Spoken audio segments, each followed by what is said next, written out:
안녕하십니까. 파인더스의 이재용 회계사입니다. 본 강의는 지난 3월 강남 드리플러스에서 진행 예정이었던 강의를 온라인 동영상으로 촬영한 것입니다. 사실 많이 만나 뵙고 강의를 진행드리는 것이 훨씬 더 좋았을 텐데 최근 상황으로 인해서 온라인으로 제공드리게 되었습니다.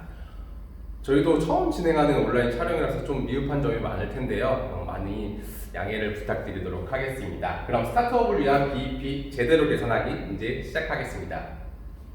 본 영상은 3개의 파트로 촬영을 진행할 예정입니다. 첫 번째 파트는 스타트업 창업을 하시는 창업자분들의 생각이 주로 어떠한지, 그리고 기업에 있어서 수익과 비용이 어떤 의미이고 구체적으로 우리가 어떻게 이해해야 되는지를 전달을 드릴 거고요. 두 번째 영상으로는 CVP 분석이라고 경영학과 나오신 분들은 대부분 아시겠지만 이제 BEP를 계산할 때 핵심적으로 필요할 만한 약간 짝꿍 같은 개념입니다. CVP가 무엇인지 어떻게 이해하고 활용할 것인지에 대해서 두 번째 파트에서 전달드리도록 하겠고요. 세 번째 파트에서는 업종별로 실제 손익계산서들을 펼쳐놓고 어떻게 BEP를 계산하고 우리 회사에서는 그 BEP를 어떻게 이해하고 활용할 것인가에 대해서 케이스 스터디 형식으로 전달드리도록 하겠습니다. 가장 먼저 BEP의 정의부터 먼저 정의를 하고 지나가야 될 것 같아요. BEP라고 하는 것은 브레이크 이븐 포인트라고 해서 영어는 우리한테 좀 낯설긴 한데 손익분기점이라고 하시면 훨씬 이해가 쉬울 것 같습니다. 손익분기점이고 사실은 실무에서는 BEP라는 말을 더 많이 쓰니까 참고로 알고 계시면 될 것 같고요. 손익분기점은 당연히 아시다시피 수익과 비용이 만나는 점입니다. 손익이 0이 되면 손익분기점이라고 하는데요. 모든 기업의 첫 번째 목표는 당연히 돈을 버는 거죠. 그렇기 때문에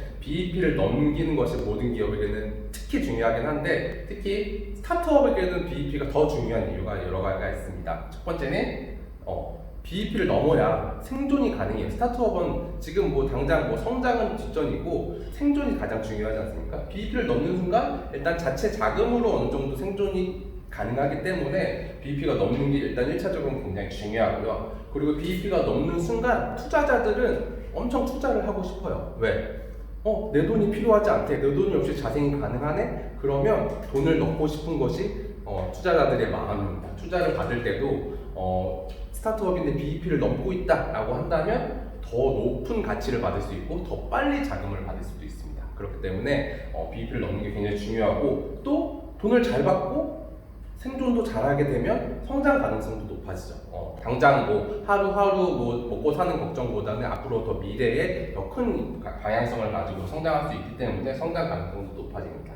그렇기 때문에 우리가 스스로의 어떤 기업 스스로의 BEP를 잘 측정을 하고 그것을 가지고 예측을 하고 사업 계획을 세우면은 여러분들의 사업에 큰 도움이 될 거라고 생각해서 이 과정을 준비하게 되었습니다. 여러분들 이 예능 많이 보시죠? 골목식당. 최근 아주 핫했다가 최근엔 조금 이제 잠잠해졌는데 저도 굉장히 재밌게 봅니다. 이거 왜 보시나요? 어떤 재미로 보시죠? 주로 욕하는 재미로 보시죠. 골목식당 보면 이제 욕할 일이 굉장히 많습니다. 주로 이제 백 선생님이 이런 표정을 하고 있어요. 선생님은 음식을 너무 우습게 한 거예요 하면서 굉장히 화를 내시는데 사실은 자영업이라 스타트업은 다르다고는 하지만 창업의 마인드는 제가 볼 때는 좀 비슷한 것 같아요. 이거를 바꿔서 선생님은 사업을 너무 우습게 하시는 거예요 라고 해도 크게 다르지 않습니다. 그만큼 사업을 시작하시는 분들은 좀 이렇게 구체적인 사업 계획 없이 구체적으로 이제 준비하는 것 없이 진행하는 것이 많은데요. 제 생각에 창업을 할 때는 4가지 정도 필요한데 제 주변에는 어떤 사업 아이템을 가지고 있는 사람들이 많은데 물어보면 주로 이런 얘기를 하세요. 나는 동물을 너무 좋아해. 나 완전 애묘 완전 좋아해. 그렇기 때문에 나는 펫사료를 만들 거야. 펫 관련해서 국내 최고의 뭐가 되겠어? 아니면은 나는 지금 이 만남 데이팅 어플리케이션을 좀 개발하고 싶어. 지금 있는 어플리케이션들은 광고도 너무 많고 좀 이렇게 별로인 사람들이 너무 많이 나와. 정말 핫하고 좋은 사람들을 많이 만날 수 있는 데이팅 앱을 만들고 싶어. 이런 얘기들 많이 하세요. 그러면은 제가 묻죠. 그 사업의 비즈니스 모델은 뭐예요? 어떻게 돈을 버실 거예요? 물어보면은 어떻게 대답하시냐면 일단 가입자들 엄청 많이 모아서 투자를 많이 받을 거야. 그 다음에 돈을 많이 벌 거야. 이렇게 많이 얘기하세요. 실제 가감없이 얘기하는 건데 이 정도 약간 생각 딱 들어보시기에도 좀 러프하다 이런 생각이 많이 드시죠? 좀 거칠어요.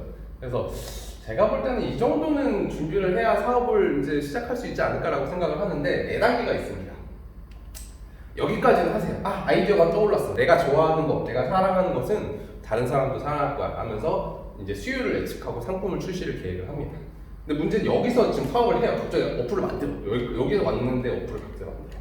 그러면 안 되고, 사실은 최소한 여기까지는 하는 게 제가 볼 땐 좋을 것 같아요. 매출을 추정을 해야죠. 어떻게 추정해요? 시장 규모를 먼저 찾아봐요. 통계 자료를 통해서든, 뭐 신문기사를 통해서든. 내가 펫 사업을 할 거면 펫 사업의 규모가 얼마고, 경쟁자가 얼마나 있고, 그 가운데서 내가 얼마의 매출액을 최소한 가져갈 것이냐를 예측을 해야 거기서 돈을 벌 수 있겠다 없겠다로 가져갔을 때 뭐 이거 없이 가시는 분도 굉장히 많으시고, 그 다음부터는 사실 비용도 예측해야죠. 돈은 뭐 50억도 벌 수 있고 100억도 벌 수 있는데 거기 들어가는 비용이 얼마냐, 그 부족하다고 하면은 얼마 부족하니까 자금 조달을 얼마 받아야겠다라고 계획을 세우는 것도 더 중요하고, 사실은 더 먼 미래를 본다면 예를 들어서 우리가 여기까지 예측이 잘 돼 있으면 뭐 3년도, 5년도에 우리가 손익이 어떻게 날 거고 어떻게 커져서 나중에 뭐 상장을 하든지 M&A를 하든지 뭐 평생 내가 뭐 이걸 대기업으로 키우든지 여러 가지 먼 미래까지 세우고 갔을 때 그나마 조금이라도 더 예측이 맞을 가능성이 높지, 여기에서 사업을 시작하면 사실은 정말로 어디로 갈지 모르는 사업이 되는 거예요. 대박이 안 날 수도 있겠지만 사실은 안 좋을 가능성이 더 높을 것 같습니다. 생각을 한번 해보십시오. 이제 사업성, 시장성이란 말이 있고 사업성이란 말이 있는데 무슨 말인지 대강은 알겠지만 좀 구체적으로는 좀 와닿지 않으실 것 같아서 저는 이 두 사례를 가져왔습니다. 여러분 사업을 하실 거예요. 허니버터칩이랑 오감자 둘 중에 하나를 가지고 사업을 시작할 수 있어요. 뭘로 하실 거예요? 오감자로 하실 거예요. 근데 이게 지금 2020년이라 그러는데 2014년에 물어봤으면 대부분 이거였을 거예요. 왜? 허니버터칩은 진짜로 아무 데서도 구할 수 없는 되게 환상의 과자였어요. 너무 인기가 너무 많아서 폭발적으로 늘었습니다. 근데 저는 참고로 과자회사 회의 감사를 많이 나가서 대충 이제 이거와 이거의 원가 구조를 알거든요. 저라면은 이걸로 할 거예요. 이 오감자는 사실은 존재감은 그렇게 많지 않아요. 그렇게 주목받았던 적이 없어. 근데 오감자는 이 허니버터칩을 통감자로 만들거든요. 감자 하나를 썰어도 몇 개 안 나와요. 그럼 어떻게 무슨 말이냐? 원가가 되게 비싸요. 과자 가격은 비슷한데 이 원가가 되게 비싸요. 통감자는. 이거는 뭐야? 감자 펠렛이라고 해서 감자 가루, 전분 가루들을 뭉쳐서 만듭니다. 그럼 어때요? 싸요. 왜? 이거는 감자 하나에 몇 조각 안 나오는데 이거는 뭐 이것저것 섞어서 만드니까 훨씬 많이 나옵니다. 그렇기 때문에 수익성은 얘랑 비교가 돼요. 얘가 훨씬 좋아요. 그래서 저는 이거는 시장성이 있는 과자라고 하고 이거는 사업성이 있는 과자라고 합니다. 무슨 말이냐? 시장에서 좋아하고 핫하고 회자되고 매출이 폭발적으로 성장하는 건 예일 수도 있는데 오랫동안 롱런할 수 있는 과자, 우리한테 수익을 안겨줄 수 있는 과자는 요거라고 생각을 해요. 그래서 실제로 최근 주가도 그래요.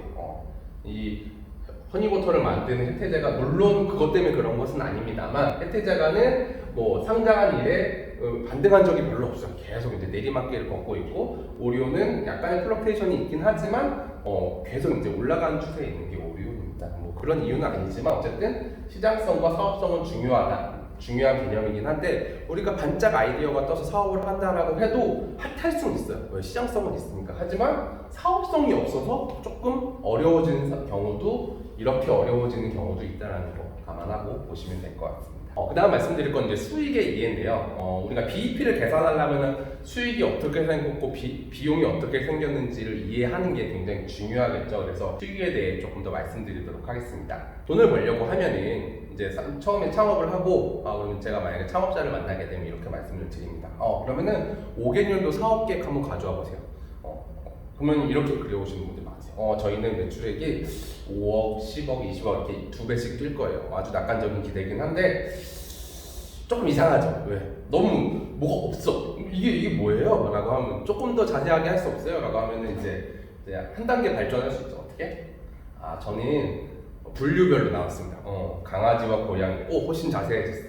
훨씬 3억, 2억. 조금 더 신뢰가 가긴 하지만 아직도 좀 많이 부족해요. 좀 이건 너무 러프한데 조금 더 해주실래요? 하면은 뭘 하시냐? 여기까지는 하십니다. 여기까지 하면은 그래도 많이 발전해요. 왜? 수량과 단가 정보 굉장히 중요하죠. 왜냐하면 일단 수량 정보가 있다 보면 수량 정보가 달성 가능한지 안 한지 어느 정도 추정할 수 있어요. 뭘로? 시장 규모가 예를 들어서 뭐 강아지 사료를 5년 후에 13만 2천 개를 판다고 했는데 실제 우리나라 국내 뭐 강아지 사료 시장이 몇 개, 몇 박스인지 측정을 하면은 대충 이 정도는 되겠구나가 나올 수도 있고, 그리고 단가 정보를 보게 되면 그 회사의 전략을 이해할 수 있어요. 어떻게? 우리는 고양이를 조금 고가로 팔 거예요. 강아지랑 고양이랑 봤을 때 고양이 이미 좀 고급이니까 좀 고가로 팔고 강아지는 조금 저가로 팔 때 좀 박리담의 전략을 사용할 거예요 라고 하면서 뭔가 그 회사의 어떤 컨셉이 보이기 시작하죠. 수량과 단가 정보를 보게 되면. 근데 이것도 사실은 조금 부족합니다. 조금 부족해서 저는 두 가지를 조금 더 참고해 달라고 말씀을 드리는데요. 요거는 여기서 말씀드리겠습니다. 두 가지 빨간 글자로 이제 적은 것들을 좀 보시면 좋을 텐데, 수량을 파악하실 때는 핵심 지표를 좀 먼저 파악하시면 좋을 것 같아요. 핵심 지표가 뭐냐? 그냥 단순히 수량만 보면 알 수 없으니까 내가 뭐 플랫폼 기업이냐, 상품을 파냐, 뭐 오프라인 사업을 하냐에 따라서 매출과 연동이 되는 아주 핵심적인 지표가 있을 거예요. 예를 들어서 뭐 플랫폼이다. 그러면은 뭐 회원 수가 있을 수 있고, 우리 사이트를 돌아다니는 회원 수가 있을 수 있고, 아니면 광고를 보고 뭐 페이스북에서 클릭을 하는 클릭률이 있을 수가 있고, 아니면 클릭하고 들어왔는데 들어온 사람 중에 몇 명 정도가 구매를 하느냐, 그걸 이제 전환율이라고 하는데, 뭐 전환율이랑 매출이랑 굉장히 높은 상관관계가 있겠죠. 그러면 우리 사업 목표를 전환율로 가져가겠습니다라고 하면 그 전환율과 매출이 어떻게 변동하는지에 따라서 그 회사의 매출을 조금 더 자세하게 예측할 수 있을 거예요. 그리고 그 외에도 뭐 오프라인 사업을 한다. 그럼 오프라인은 좀 지역적인 한계가 있죠. 매장 수에 따라 매출액이 늘어난다든지, 매장당 매출액이 어떻게 늘어난다든지, 뭔가 이런 수량 정보뿐만 아니라 수량이 직접적으로 연동되는 그 회사의 핵심 지표가 뭔지를 파악하는 게 굉장히 중요합니다. 그리고 두 번째로는 시장 규모의 파악을 해야 돼요. 시장 규모의 파악 다음 페이지에서 조금 더 말씀드리긴 할 텐데, 너무 허무맹랑한 계약이나 예측이면 안 되잖아요. 수량이 뭐 13만 2천 개인데 국내 강아지 사료 시장이 뭐 10만 개다. 그럼 사실 이건 너무 허무맹랑한 계획이잖아요.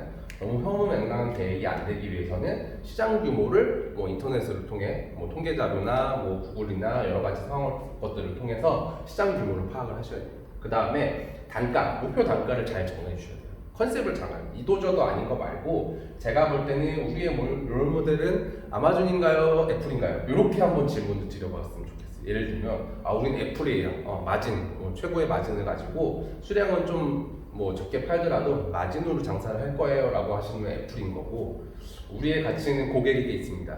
우리가 당장 이익을 보는 것보다 고객한테 가치를 제공하고 그것으로 더 넓은 시장을 지배하겠습니다 라고 하면 아마존이에요. 이도저도 아닌 거 말고 아마존인가 애플인가 우리 스스로를 파악해보고 이 단가의 정보를 집어넣는 게 중요할 것 같습니다. 시장률 얘기에 대해서 말씀드릴 텐데, 아마 많이 보신 그림일 거예요. 굉장히 유명한 그림입니다. 탐삼솜이라고도 많이 하는데요. 시장 규모를 파악할 때는 요거가 어떻게 될지 예상을 하는 게 굉장히 중요합니다. 예를 들어서 아까 보면은 뭐 강아지 사료를 한다.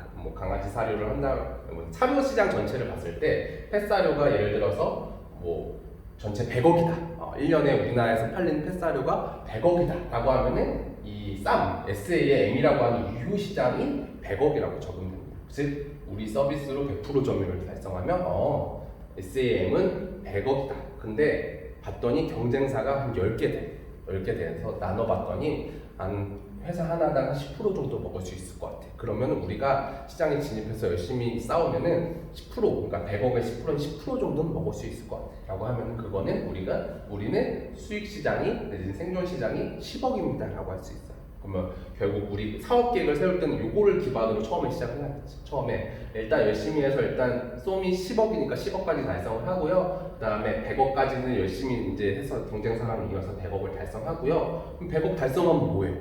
끝나요? 끝나지 않습니다. 우리 펫사료 시장을 먹었으니까 다른 것도 할 거예요.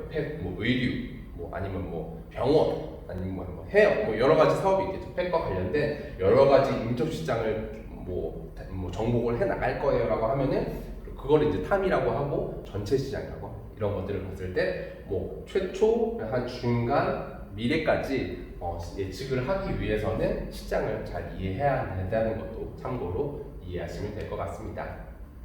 그렇게 해서 아까 말씀드린 두 가지 팩터, 키 팩터나 시장 점유율 정보까지 더하면 이 정도 매출 추정이 될 수 있을 것 같아요. 아까보다 훨씬 예뻐졌죠. 뭔가 있어 보이죠. 그래 하나하나 이 정보를 통해서 이게 현실성 있는 것인가 없는 것인가에 약간의 검증 가능합니다. MAU라고 해서 한 달 동안 우리 뭐 어플리케이션 내지는 사이트에서 이제 구매를 하고 있는 회원수가 몇 명이냐, 뭐 그러면은 뭐 이게 늘어남에 따라 매출이 늘어나는 건 당연한 거고, 오프라인 사업을 하게 되면 뭐 매장 수에 따라 뭐 매출이 늘어나는 건 맞는 거니까 훨씬 더 뭔가 납득할 만한 정보가 되기도 했죠. 그리고 시장 점유율도 우리가 성장하면서 늘려나갈 거예요 라고 하다 보면 훨씬 신뢰성 있는 매출 추정이 가능하다고 말씀드릴 수 있을 것 같습니다. 이 정도는 해주셔야 될 것 같아요. 그리고 마지막으로 비용에 대해서 조금 더 말씀드리겠습니다. 비용이라는 것은 수익보다는 어떻게 보면 더 중요할 수 있어요. 왜?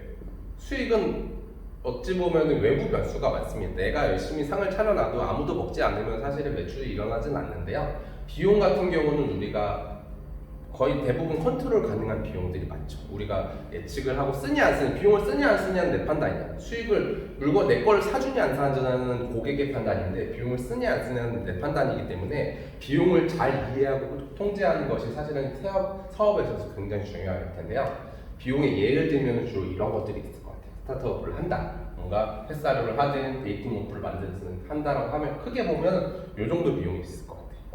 뭐 제조 원가라고 해서 뭐 사료를 만드는 데 들어간 제조비나 뭐 물건을 만들었으니까 포장해서 운송해주는 비용이나, 그리고 뭐 이거를 뭐 네이버나 뭐 쿠팡을 통해 팔았다면 그 판매한 사이트의 유통 수수료도 제공을 해주셔야겠죠. 뭐 어플도 마찬가지죠. 어플은 물론 이런 건 없지만 구글 플레이 스토어나 애플 앱 스토어를 통해 물건을 어플리케이션 수익을 얻게 되면 수수료도 들어요.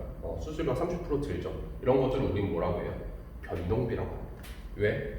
이거는 매출이 없으면 비용도 없어요. 매출과 같이 갑니다. 매출의 뭐 30%일 수도 있고 40%일 수도 있겠지만 매출과 연동해서 비용이 함께 늘어나는 걸 우리는 변동비라고 하고요. 그 다음에 인건비, 임차료, 감가상각비, 광고선전비는 매출이랑 주로 관련이 없습니다. 매출이랑 관련 없이 우리 흔히 말해서 숨만 쉬어도 비용이 나간다고 하죠. 숨만 쉬어도 인건비 나가고, 숨만 쉬어도 임차료 나가고, 광고선전비 나가고, 물론 광고선전비는 좀 판단에 따라 다르긴 한데 어쨌든 변동비와 고정비의 차이 많이 들어보셨겠지만 한 번 더 짚어보고 이해하시면 좋을 것 같고요. 그림을 그려보면 이래요. 매출이 늘어나면 이 변동비에 해당하는 거는 이제 비슷한 그래프로 늘어나게 되고요. 고정비 같은 경우는 매출이 얼마인 거에 상관없이 원가는 일정하게 유지되는 특성이 있습니다. 이 그림을 잘 기억해 주셨으면 좋겠습니다. 그렇게 해서 구분을 잘 하셔야 돼요. 어떻게? 인건비는 고정비, 임차료는 고정비라고 이제 분류를 먼저 쫙 정해두고 분류를 정해놓은 다음에는 그게 어떤 변수에 의해서 어떻게 예측이 되는지, 어떻게 산출되는지를 쭉 적어 놓으셔야 돼요. 인건비면은 주당 얼마니까 얼마, 뭐 임차료는 우리가 오피스를 뭐 100만 원에 빌렸으니까 얼마 이런 식으로, 그리고 뭐 제조비는 뭐 하나 팔 때 3,000원 정도 드니까 얼마 이런 식으로 쭉 정리를 하셔서 사업을 시작하실 때 우리 비용 리스트를 쫙 정리를 하고 시작을 하시는 게 굉장히 좋은데요. 한 가지 조금 신경 쓰셔야 되는 거는 이게 공식은 아니라는 겁니다. 무슨 말이냐? 인건비는 고정비, 감가상각 고정비가 아닐 수도 있어요. 이게 그때 좀 변동비일 수도 있고 고정비일 수도 있어요. 예를 들면은 쿠팡을 한번 보시죠. 쿠팡을 보시면 17년 대비 18년의 매출액이랑 인건비인데요. 보면은 비슷해요. 뭐가? 증가하는 폭이 비슷해. 인건비는 고정비라고 했는데 왜 그러지?